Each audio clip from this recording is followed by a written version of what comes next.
At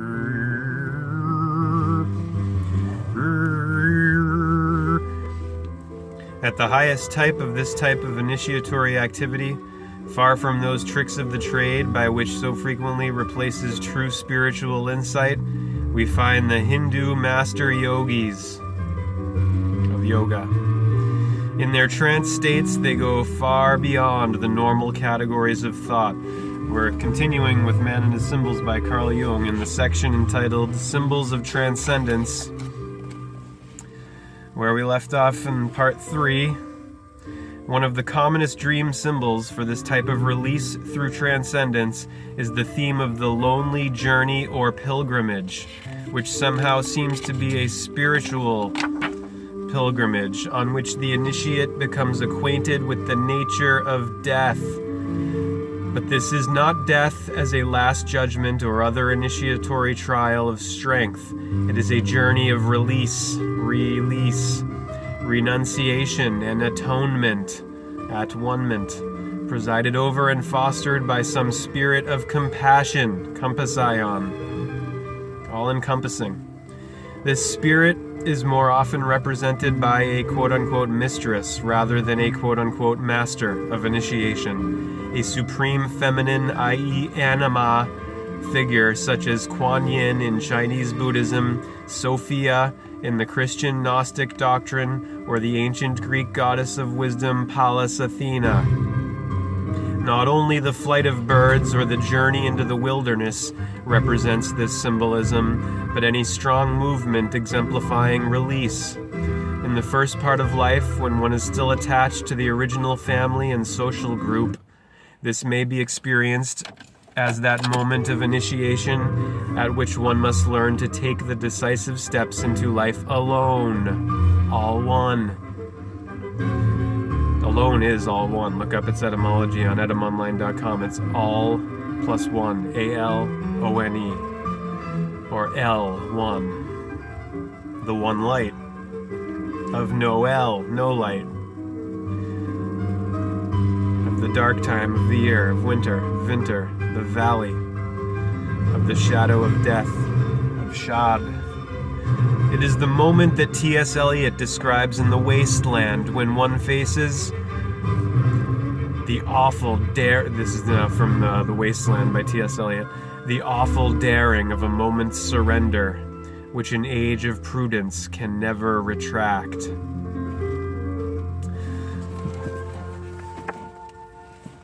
Left, the British explorer R.F. Scott and his companions photographed in the Antarctic in 1911. Explorers venturing into the unknown provide an apt image of the liberation, the breaking out of containment that characterizes transcendence. Transcendence, ending the density, the dimness, the dumbness, the deaf, dumb, and blindness, ending. The symbol of the snake is commonly linked with transcendence.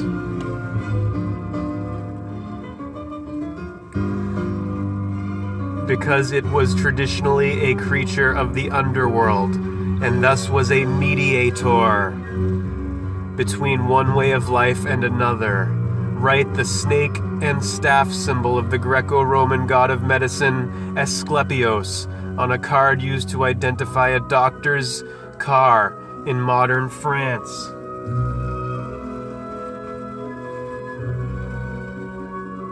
Serpent, the same letters as present, anagrams. Present meaning the moment, the now, which equals now equals 52 in gematria, which is the number of weeks in a year, same as earth and heart, and 6, all equaling 52. 5 and 2, 7. At a later period of life, one may not need to break all ties with the symbols of meaningful containment, but nonetheless, one can be filled with that spirit of divine discontent which forces all free men to face some new discovery or to live their lives in a new way. Have you seen the movie The Way with Martin Sheen and his son Emilio Estevez? The divine discontent that leads one to take the pilgrimage This change may become especially important in the period between middle age and old age, which is the time in life when so many people are considering what to do in their retirement, whether to work or to play, whether to stay at home or to travel. Travel, T-ra-v-e-l, travel, Israel. Israel? Yes. If their lives have been adventurous, insecure, or full of change, they may long for a settled life, and the consolations of religious certainty. But if they have lived chiefly within the social pattern, Saturn, in which they were born, they may desperately need a liberating change. This need may be filled temporarily by a trip around the world, or by nothing more than a move to a smaller house. But none of these external changes will serve unless there has been some inner transcendence of old values in creating, not just inventing, a new pattern of life. A case of this latter sort is a woman who had lived in a style of life that she, her family, and friends had long enjoyed because it was so well-rooted, culturally nourishing, and secure from transitory fashions. She had this dream. I found some strange pieces of wood, not carved, but with natural, beautiful shapes. Someone said, quote, Neanderthal man brought them, unquote.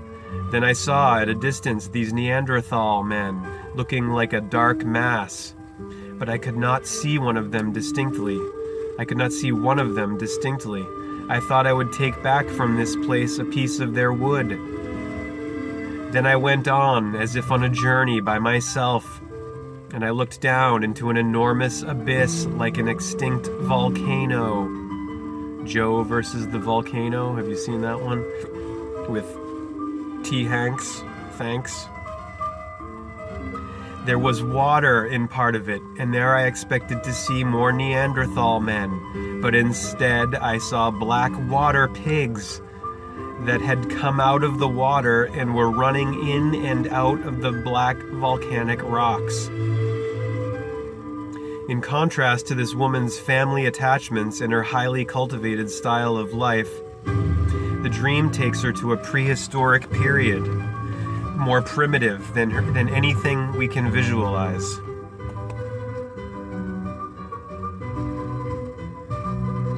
She can find no social group among these ancient men.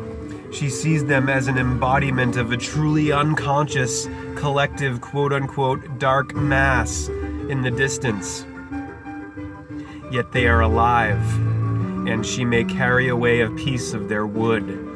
The dream emphasizes that the wood is natural, not carved. Therefore, it comes from a primordial, not a culturally conditioned level, L-E-V-E-L, level of the unconscious. The piece of wood, remarkable for its great age, links this woman's contemporary experience to the distant origins of human life. We know from many examples that an ancient tree or plant represents symbolically the growth and development of psychic life, as distinct from instinctual life, commonly symbolized by animals. Hence, in this piece of wood, this woman acquired a symbol of her link with the deepest layers of the collective unconscious. Next, she speaks of continuing her journey alone. All one. This theme, as I have already pointed out, symbolizes the need for release as an initiatory experience. So here we have another symbol of transcendence. Then in the dream, she sees a huge crater of an extinct volcano, which has been the channel for a violent eruption of fire from the deepest layers of the earth. We can surmise that this refers to a significant memory trace, which leads back to a traumatic experience. This she associated to a personal experience early in her life when she had felt the destructive yet creative force of her passions to such an extent that she feared she would go out of her mind. She had found in late adolescence a quite unexpected need to break away from her family's excessively conventional social pattern. She had achieved this break without serious distress and had been able to return eventually to make her peace with the family. But there lingered a profound wish to make a still greater differentiation from her family background. Robert Schumann's Introduction and Allegro Appassionato. He wrote it in 1849, and it was his wife, Clara Schumann, who premiered it the following year. That was Andras Schiff with the Vienna Philharmonic and Christoph von Dohnanyi. 19 minutes after 10 o'clock on a bright, sunny December day here in Boston. I'm Kathy Fuller. You know, the company that you work for just might be one of the hundreds of New England businesses that take part in WCRB's Matching Gifts program. If you have recently contributed to WCRB, your company... Hey, brother W.D. Spidell, I still got the... support for classical music. Some companies even match the gifts of retirees and spouses, even board peacock members. feather that you gave me. HR department or visit classical WCRB. Well, how many years ago was that?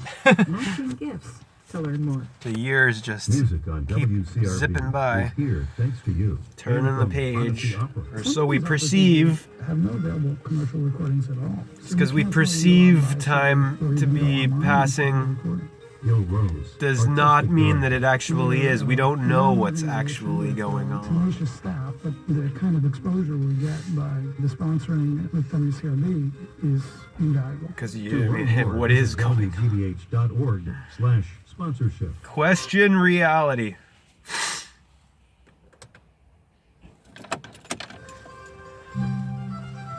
Last sentence, what was it? 95 WCRB, Classical Radio Boston. Well, they say Telemann was... All right, let's just turn that off. Silence. Silence! But there lingered a profound wish to make a still greater differentiation. What sentence was I on here? There lingered a profound wish to make a still greater differentiation from her family background and to find freedom from her own pattern of existence. This dream recalls another.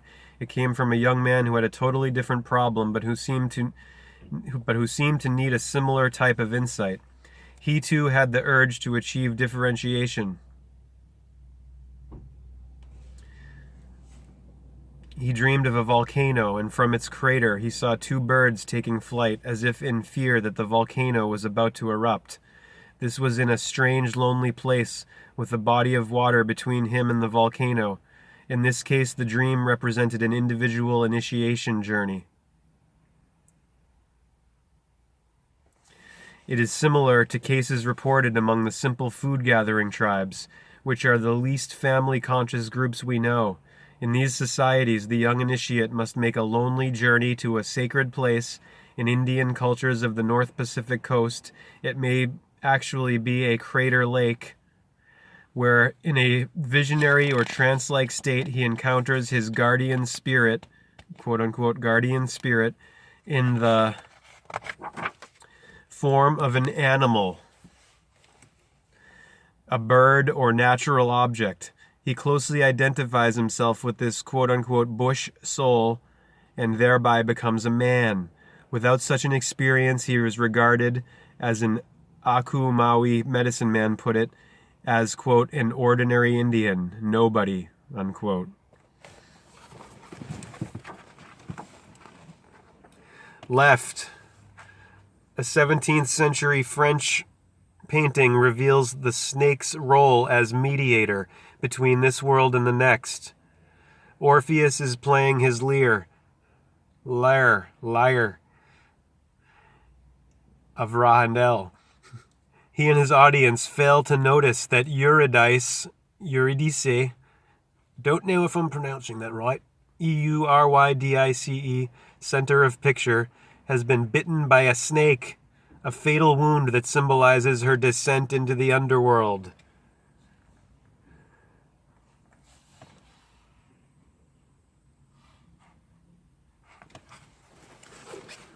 Part 4 coming up.